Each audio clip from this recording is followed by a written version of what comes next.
এবার দাউদ আলাইহিস সালামের কওমের লোকেরা কৌশল করা আরম্ভ করে দিল। তারা বলল, আল্লাহ বলছে শনিবারে মাছ ধরা হারাম, খবরদার আমরা মাছ ধরবো না, তবে শনিবার আমরা বেড়া দিয়ে রাখবো। কি দিয়ে রাখবো?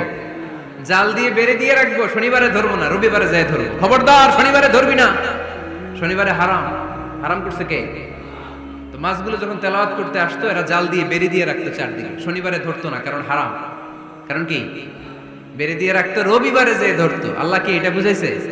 আল্লাহ বুঝাইছে শনিবারে যত মাছগুলো এসেছে এগুলো ধরা যাবে না, এগুলো যখন আবার সাগরের প্রবাহে ভেসে চলে যাবে, তোমরা আবার নৌকা নিয়ে মাছ শিকার করতে পারবে। ঠিক কিনা? ওরা কৌশল করে রবিবারে, শনিবারে আটকে রাখতো, এরকম বেড়ে দিয়ে জাল দিয়ে রবিবারে যে ধরতো। আল্লাহ বললেন, আও নালা আলাহুম কামা লাআন্না আসহাবাস সাফ কুনু কিরাদাতান খাসিইন। আমার সাথে কৌশল করেছিস, তোদের উপর আমার লানত, তোরা অভিশপ্ত বানর হয়ে যা। মুহূর্তে পুরো জাতিটাকে বানরে রূপান্তরিত করে দিল কে?